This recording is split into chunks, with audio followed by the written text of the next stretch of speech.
Salut à toutes et à tous, bienvenue pour cette présentation du rallye du Portugal. Quatrième manche du championnat du monde des rallyes WRC 2014. Les éléments qui ont déjà joué de bien mauvais tours à tous les concurrents depuis le début de la saison.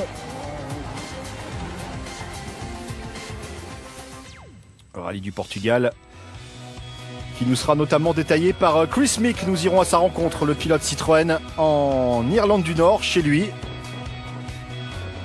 Il nous fera découvrir notamment son île irlandaise. Un petit tour chez Hyundai avec Michel Nandan, le big boss de l'écurie sud-coréenne qui fait son apparition en championnat du monde des rallyes cette année.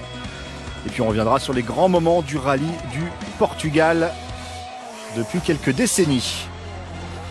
Mais tout de suite, on va revenir sur la troisième manche du championnat du monde des rallyes. C'était au Mexique le mois dernier. La première épreuve sur terre de la saison. En altitude avec la chaleur. Et toujours le départ officiel dans la ville de Guanajuato, classée au patrimoine mondial de l'UNESCO. Milliers de supporters dans les rues de cette petite ville.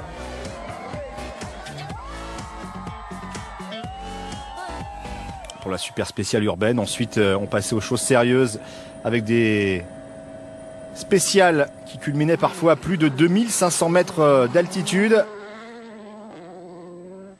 Et pour toujours beaucoup de poussière. Week-end à oublier chez Citroën.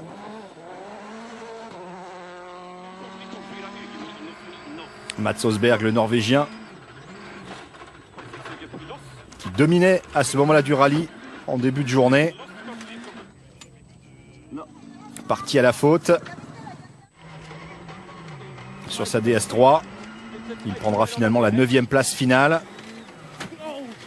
Chris Mick qui découvrait ce rallye, lui aussi, qui va briser sa suspension sur la dernière spéciale du rallye. Problème électrique pour Mikko Hirvonen sur sa Ford. Il était alors 3e.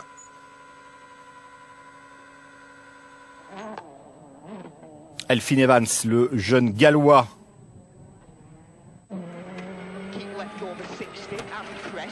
qui va prendre une encourageante 4e place. Elfyn Evans, très régulier depuis le début de la saison.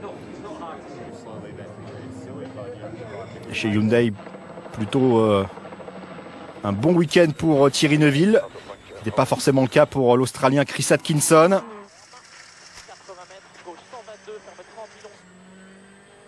Thierry Neuville qui va tout simplement les glaner le premier podium chez Hyundai. Même si sur la liaison finale, eh bien, il doit tout simplement mettre de la bière locale dans son radiateur pour rallier le parc d'assistance et donc conserver sa 3e place sur le podium. Vous l'avez compris, doublé Volkswagen au Mexique, 2e place pour Jari-Matti Latvala.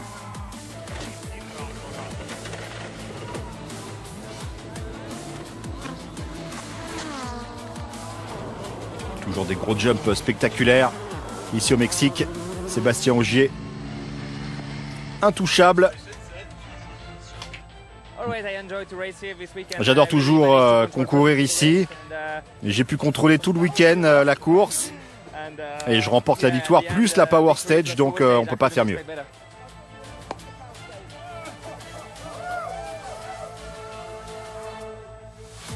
Le classement final de ce rallye du Mexique 2014 avec notamment la très belle 5e place du Tchèque Martin Prokop sur sa Ford privée. Premier podium donc pour Hyundai et Thierry Neuville cette saison. Au championnat du monde des rallyes, Sébastien Ogier qui reprend la tête, 3 petits points d'avance sur son coéquipier Jari-Matti Latvala. Mats Osberg 3e, premier pilote Citroën au classement constructeur. Volkswagen qui a fait le break sur sa rivale française. M-Sport qui développe les Ford en 3e position, Hyundai 4e.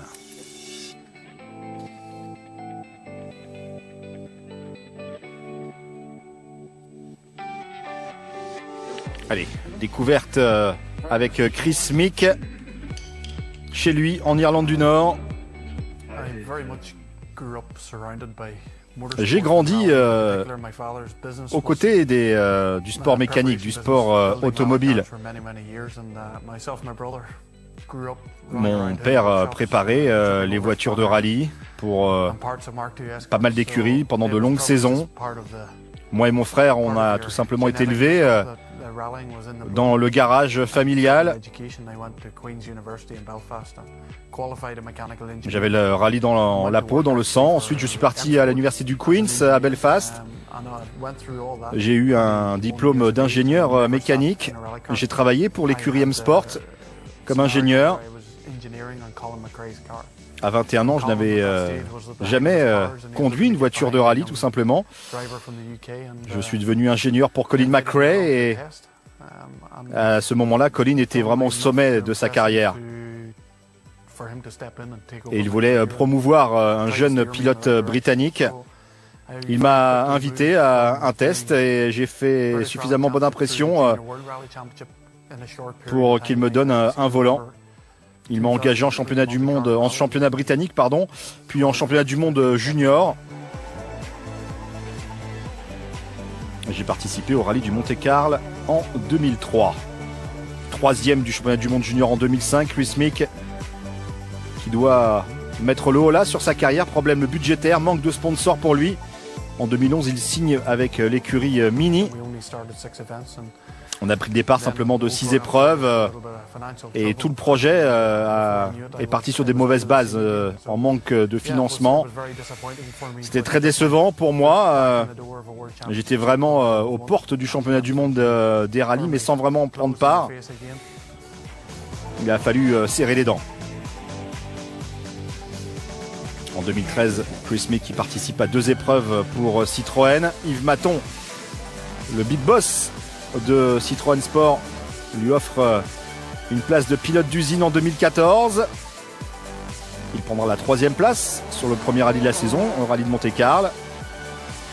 Premier britannique sur un podium du Monte-Carlo depuis 11 ans.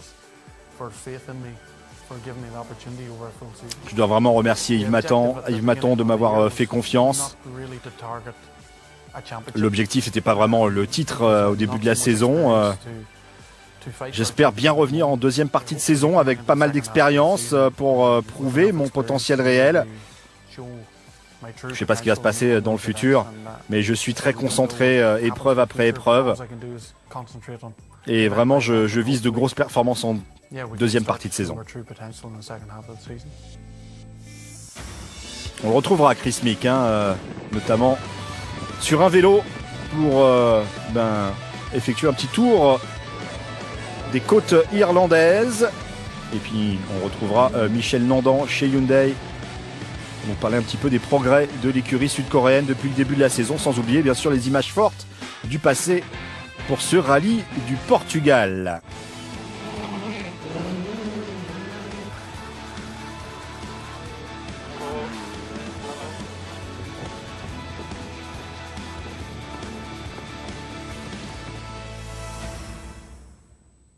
Allez, on va s'intéresser à cette 4e manche du championnat du monde des rallyes 2014, le rallye du Portugal donc, avec une première épreuve qui a eu lieu en 1973. À l'époque, le rallye qui était un rallye mixte asphalte-terre qui se passait au nord du Portugal,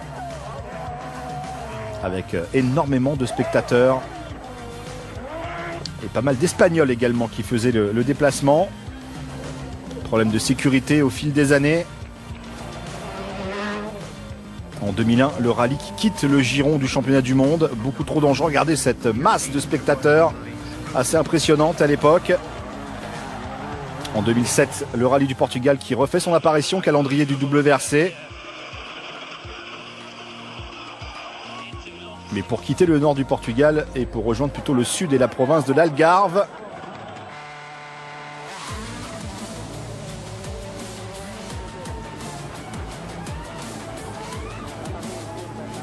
Le rallye qui a déjà désormais comme base le stade de l'Algarve à Faro. À environ 270 km de la capitale Lisbonne. Un rallye qui se dispute sur 4 journées, 16 spéciales cette année et 339 km de secteurs chronométrés. avec un départ qui aura lieu sur une super spéciale de 3 km dans la capitale portugaise à Lisbonne jeudi soir à partir de 19 h à vivre en direct sur l'antenne de Sport Plus, cette super spéciale de Lisbonne. Vendredi, 6 spéciales et 146 km, notamment la spéciale d'Almodovar qui l'an passé servait de Power Stage. Le samedi, 6 nouvelles spéciales avec la plus longue de l'épreuve, celle de Santana de Serra, environ 32 km. Et puis la dernière journée, notamment avec la Power Stage, celle de Loulé, que l'on suivra là encore en direct sur Sport Plus dimanche en début d'après-midi. Après la neige et la glace du Monte-Carlo et de la Suède, l'altitude et la chaleur du Mexique, le rallye du Portugal permet aux championnats du monde des rallyes de revenir en Europe. Rallye très très cassant, on le voit aussi ici avec quelques images du passé. On se souvient notamment des 17 tonneaux de Jari-Matti Latvala il y a quelques années. On voit ici ces images.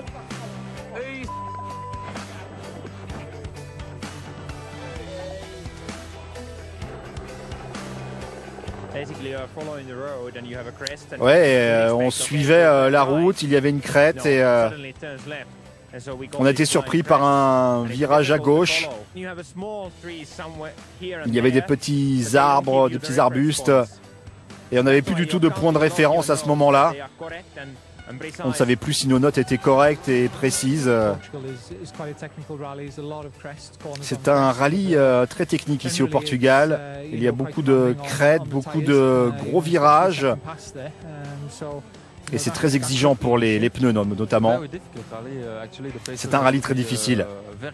Il faut que les notes soient très précises. Il faut que vous soyez en 100% de confiance dans ce que vous écrivez. Il y a beaucoup de grosses pierres. Ça peut être difficile sur les deuxièmes passages de boucle. Ce n'est jamais simple d'être rapide sur ce type de rallye. Vous êtes à la limite. La moindre erreur peut vous sortir de la course. Il faut être au maximum de sa concentration. Et le copilote est également très sollicité.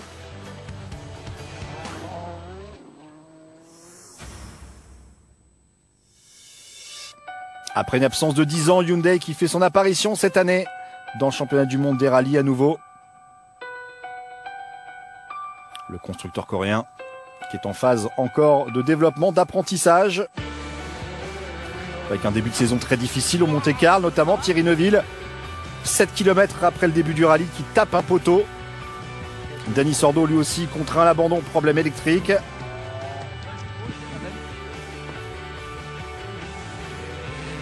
Rallye de Suède. Là encore peu convaincant. Avec des abandons pour Neuville. Problème de suspension. Nous sommes partis à la rencontre de Michel Nandan, le team principal de l'écurie coréenne, pour nous parler un petit peu de l'évolution de l'écurie depuis le début de la saison.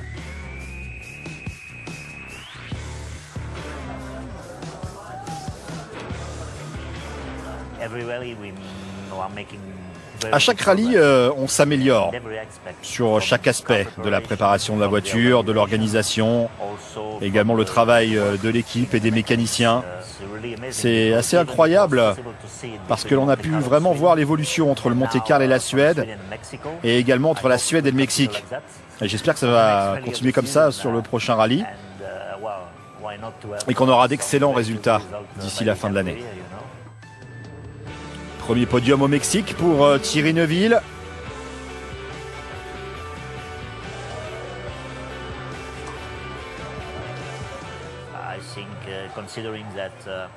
On n'avait pas vraiment préparé les voitures pour l'altitude. On n'a pas eu beaucoup de tests dans ces conditions-là. On n'a pas eu vraiment de gros problèmes en termes d'endurance sur la voiture. Et on a eu pas mal de bons retours en termes de données. Ça va être très important pour nous pour la fin de la saison et également pour la saison prochaine. Thierry a bien compris ce que nous désirions. Il fallait qu'on prenne un maximum de kilomètres de roulage. Bien sûr, si vous êtes en confiance avec la voiture, sans prendre de gros risques, eh bien, il a pu bien performer. Ce rallye du Mexique a été un excellent rallye de la part de Thierry. Le rallye du Portugal est le premier de la saison où tout le monde part sur un pied d'égalité.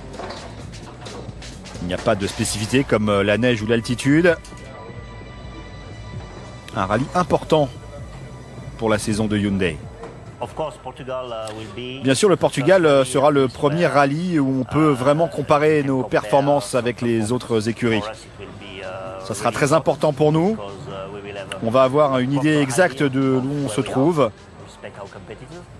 par rapport à nos concurrents. On a analysé pendant longtemps les 3 premiers rallyes de l'année.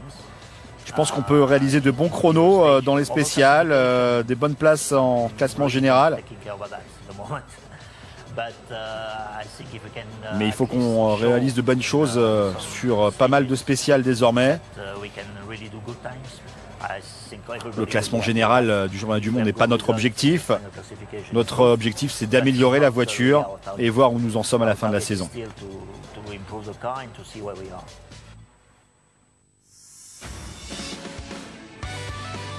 Chris Mick sur les routes nord-irlandaises. Non pas sur 4 roues, mais sur 2. Notre séquence rétro. Ici au Portugal.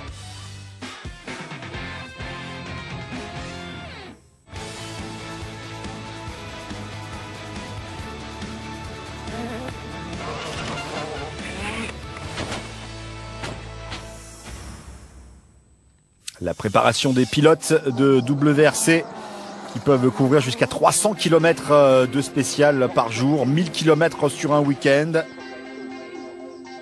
Préparation physique très importante, bien sûr. Nous sommes allés donc à la rencontre de Chris Mick sur sa route d'entraînement en vélo. La fameuse route côtière de l'Irlande du Nord.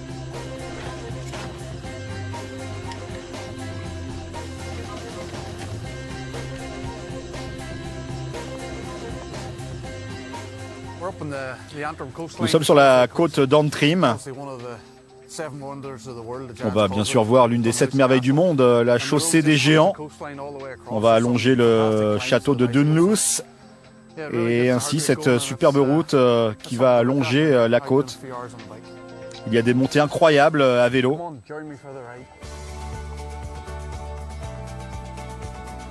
Chris Mick acharné de vélo sur cette route qui est considérée comme l'une des 5 plus belles au monde. Paysage magnifique. Panorama fabuleux.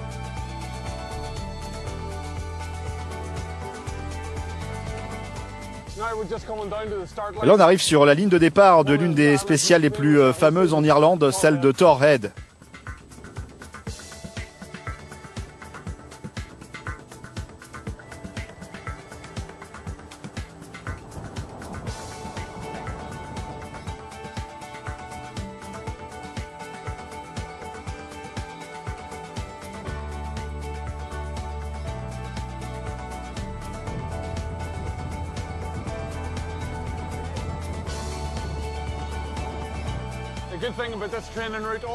Ce qui est bien avec cette route d'entraînement, c'est que tout du long, vous longez des merveilles de la nature, notamment la chaussée des géants. C'est un endroit incroyable.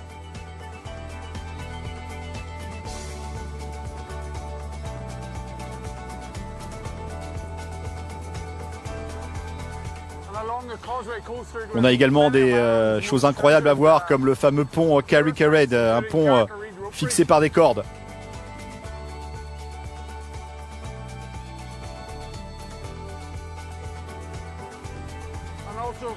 On a également le port de Ballintoy où ont été filmés notamment la série Game of Thrones.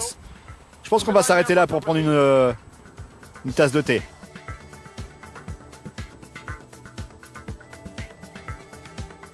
mais qui va également nous parler du rallye du Portugal dans cet endroit magique.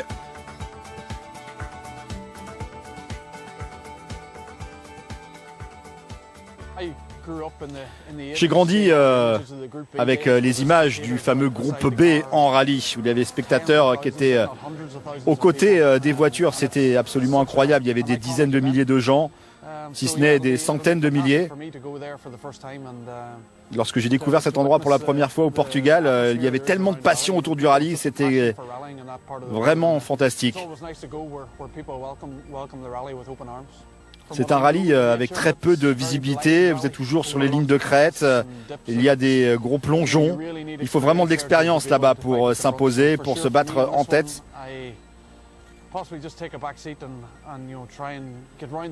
Parfois, je suis obligé de lever un petit peu le pied et d'apprendre et surtout éviter les erreurs.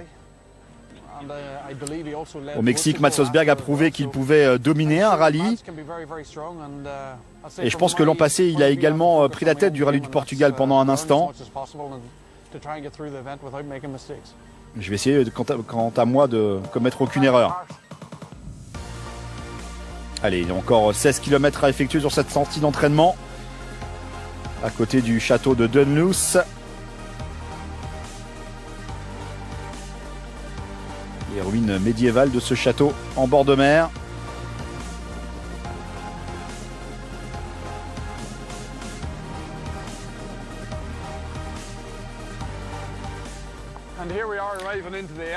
Ici, on arrive près du golfe royal de Portrush.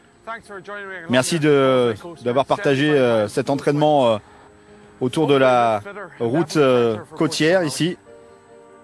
Et on se retrouve au rallye du Portugal. Volkswagen qui a dominé les 3 premières épreuves de la saison.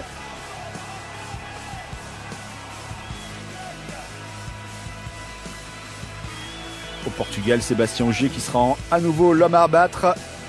En 2010, il connaissait son premier sacre en WRC, ici même au Portugal. Sur une C4, il s'impose avec moins de 8 secondes d'avance sur Sébastien Loeb à l'époque. Je crois que c'est comme ça, j'ai un nouveau rival désormais. En 2011, Ogier qui réalise là encore une très bonne performance et qui s'impose avec 30 secondes d'avance sur Sébastien Loeb. Et puis l'an passé, sur sa toute nouvelle Polo RWRC, il s'impose encore une fois au Portugal. 3 titres ici pour lui.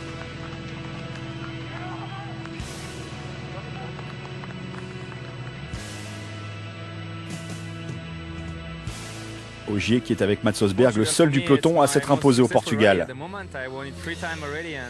Et pour moi, le Portugal est un rallye avec beaucoup de succès. J'ai gagné à 3 reprises. Il y a beaucoup de routes que j'affectionne particulièrement. C'est le premier vrai rallye terre de la saison, avec un maximum de puissance, avec des conditions normales, on va dire. Il n'y a pas d'altitude. Et je suis vraiment ravi de revenir au Portugal. Son plus grand rival peut-être cette saison, son coéquipier, Jari-Matti Latvala.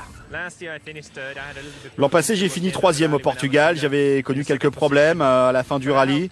J'étais alors 2e. Donc j'espère revenir au Portugal pour me placer dans le top 3. Ça va être la première fois cette saison où on a vraiment de l'expérience avec la voiture. C'est un rallye que j'affectionne particulièrement. J'ai pas mal d'expérience ici et je me suis déjà imposé. Donc on verra pour un top résultat. Il va falloir encore faire pas mal de kilomètres au volant de la voiture et améliorer. Le châssis est plutôt OK pour l'instant. Il faut qu'on voit au niveau de la puissance désormais. J'avais réalisé de bonnes choses l'an passé ici. J'adore la région de l'Algarve.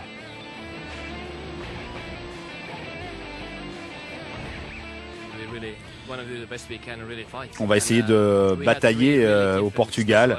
On a eu 3 rallyes très différents depuis le début de l'année. Le Portugal est le premier des rallyes entre guillemets normaux. On est de retour sur la terre avec une puissance normale. C'est toujours bien de revenir en Europe. Le rallye du Portugal, un des plus techniques de la saison de WRC, à vivre en direct à partir de 19 h jeudi pour la super spéciale à Lisbonne, les résumés quotidiens et la Power Stage dimanche. Merci de votre fidélité et à jeudi. Bye bye.